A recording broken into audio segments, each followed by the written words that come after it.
Hello friends, मैं अजय कुमार नीलू आपके अपने चैनल डेंसिटी एकेडमी में आपका स्वागत करता हूं। आज हम लोग इस वीडियो में कॉम्बिनेशन ऑफ रेसिस्टेंस के बारे में पढ़ेंगे, जिसे हिंदी में प्रतिरोधों का समूहन कहते हैं। और इस वीडियो में हम लोग ये भी जानेंगे कि रेसिस्टेंस को कितने तरीके से कंबाइन किया जाता है, और उनमें से एक तरीके के बारे में आज हम लोग इस वीडियो में डिस्कस करेंगे और दूसरे तरीके के बारे में हम लोग अगले वीडियो में देखेंगे। तो चलिए स्टार्ट करते हैं। हमारे चैनल डेंसिटी एकेडमी को सब्सक्राइब करें और वीडियोस के सारे नोटिफिकेशन पाने के लिए बेल आइकन को प्रेस करके ऑल पे क्लिक करें।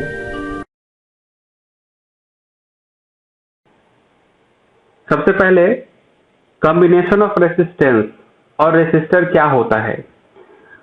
तो जब दो रेसिस्टेंस को एक दूसरे से कनेक्ट करते हैं तो उसे हम लोग कॉम्बिनेशन ऑफ रेसिस्टेंस या रेसिस्टर कहते हैं। जब दो या दो से अधिक रेसिस्टेंस और रेसिस्टर्स को हम लोग कनेक्ट करते हैं किसी भी तरीके से, तो उसे भी हम लोग क्या कहते हैं, कॉम्बिनेशन ऑफ रेसिस्टेंस कहते हैं। तो ये कितने तरीके हो सकते हैं? तो रेसिस्टेंस मेनली दो तरीके से कंबाइन किए जाते हैं। पहला है सीरीज कॉम्बिनेशन में, जिसे हिंदी में हम लोग श्रेणी क्रम कहते हैं, और दूसरा है पैरेलल कॉम्बिनेशन, जिसे हिंदी में हम लोग क्या कहते हैं, समांतर क्रम कहते हैं। अब हम लोग देखते हैं कि सीरीज कॉम्बिनेशन क्या होता है।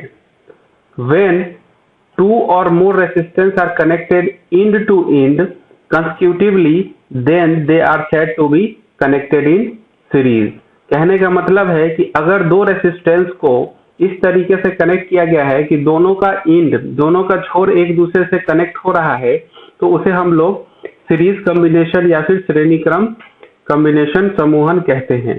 जैसे फिगर से हम लोग देखते हैं, ये एक रेसिस्टेंस है, ये दूसरा रेसिस्टेंस है। जब इन दोनों रेसिस्टेंस को हम लोग इस तरीके से कुछ कंबाइन करेंगे कि इसका एक छोर दूसरे के दूसरे छोर से कनेक्ट हो जाएगा, तो इस तरह के कॉम्बिनेशन को हम लोग कहेंगे कि ये दोनों रेसिस्टेंस क्या हैं, श्रेणी क्रम में कंबाइंड हैं, मतलब सीरीज कॉम्बिनेशन में कंबाइंड है। ठीक है, अब हम लोग देखते हैं पैरेलल कॉम्बिनेशन ऑफ रेसिस्टेंस या फिर समांतर क्रम समूहन किसे कहते हैं। क्या है? When two or more resistance are connected between the same two points, they are said to be connected in parallel। मतलब कि अगर दो रेसिस्टेंस को इस तरीके से कनेक्ट किया गया है, दो या दो से अधिक रेसिस्टेंस को, कि उन सब का स्टार्टिंग पॉइंट एक ही पॉइंट पे कनेक्टेड हो और सबका लास्ट पॉइंट, एंड पॉइंट किसी दूसरे एंड पे कनेक्टेड हो। जैसे इस फिगर में दिया गया है, ये एक रेसिस्टेंस है, ये दूसरा रेसिस्टेंस है। इन दोनों का स्टार्टिंग पॉइंट, इनका ये स्टार्टिंग पॉइंट है और इसका ये स्टार्टिंग पॉइंट है।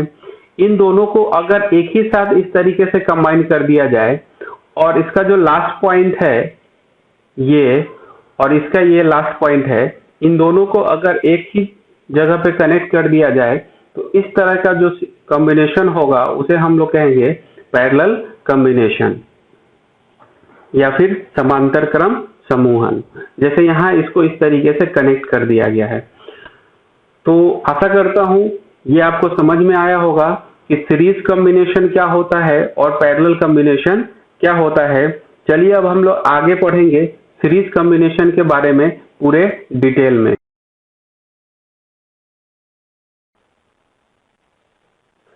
Resistances connected in series. जब रेसिस्टेंस को सीरीज में कनेक्ट किया जाता है तो क्या होता है, दो बातें निकल करके आती है।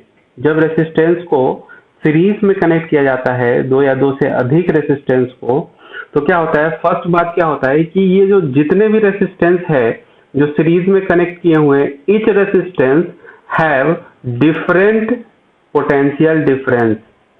सबके पास हर रेसिस्टेंस का अलग अलग रेसिस्टेंस होगा। जितने भी रेसिस्टेंस सीरीज कॉम्बिनेशन में कंबाइन किए जाते हैं, सबके लिए जो पोटेंशियल डिफरेंस है, सब क्या होगा, डिफरेंट होगा, अलग अलग होगा।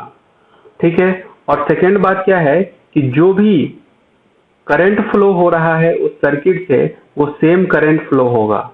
मतलब दो चीजें हैं, एक तो है हर रेसिस्टेंस के लिए पोटेंशियल डिफरेंस अलग अलग होगा, और उस सर्किट में, इलेक्ट्रिकल सर्किट में क्या होगा, सेम करंट फ्लो होगा, एक ही करंट फ्लो होगा। दो बातें याद रखनी है इसमें।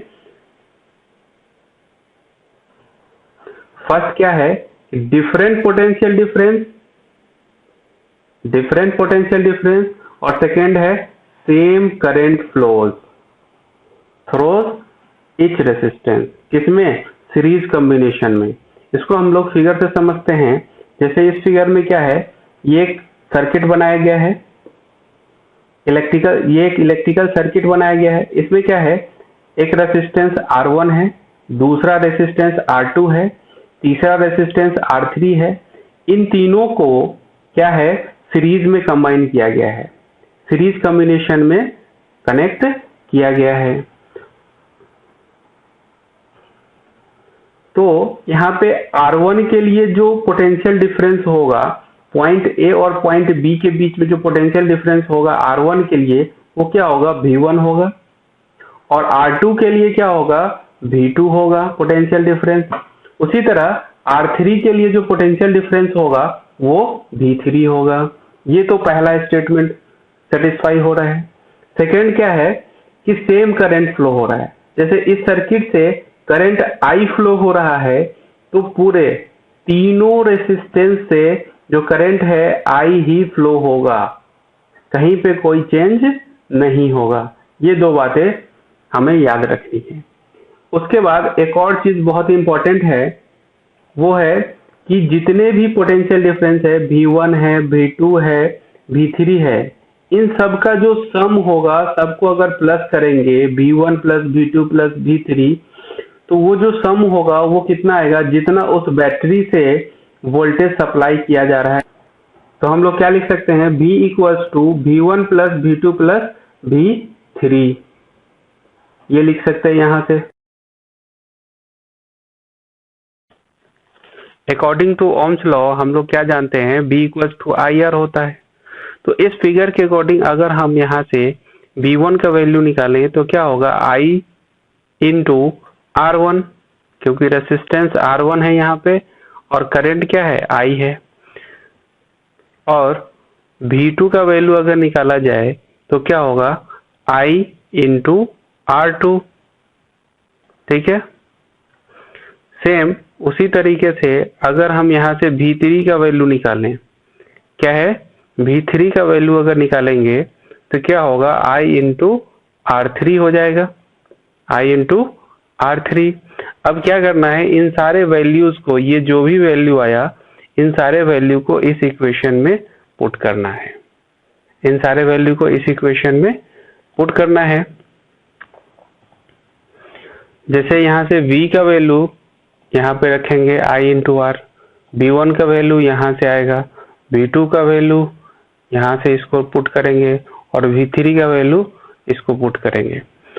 तो ये सारा वैल्यू पुट करने के बाद हमें क्या मिलेगा, हमारे पास आ जाएगा ये I into R equals to I into R1 plus I into R2 plus I into R3। अब इस इक्वेशन को जरा ध्यान से देखिए, इसमें क्या है, I यहाँ भी है, I यहाँ भी है और I यहाँ भी है। जब इस तीनों I को हम लोग कॉमन लेंगे तो क्या आ जाएगा हमारे पास, जब I कॉमन आ जाएगा तो हमारे पास बच जाएगा I into R1 plus R2 plus R3, और इसके लेफ्ट हैंड साइड में क्या था, I into R, I into R। तो अब अगर इस इक्वेशन को देखा जाए तो क्या है, I राइट साइड में भी है और I लेफ्ट साइड में भी है। तो ये I से I कैंसिल हो जाएगा। जब ये I से I कैंसिल होगा तो हमारे पास क्या बचेगा, R equals to R1 plus R2 plus R3। ये हमारा आ जाएगा इक्विवेलेंट रेसिस्टेंस, या फिर हिंदी में कहें तो समतुल्य प्रतिरोध, या फिर इसको हम लोग रिजल्टेंट रेसिस्टेंस भी कहते हैं। तो हमारे पास रिजल्टेंट रेसिस्टेंस क्या आ गया, R equals to R1 plus R2 plus R3 इस फिगर के अकॉर्डिंग। उसी तरह अगर इसमें 4 रेसिस्टेंस होता, 5 रेसिस्टेंस होता, तो क्या होता है यहाँ पे R4 यहाँ पे ऐड हो जाता, R4 plus R5 plus R6 इस तरीके से ऐड होता हुआ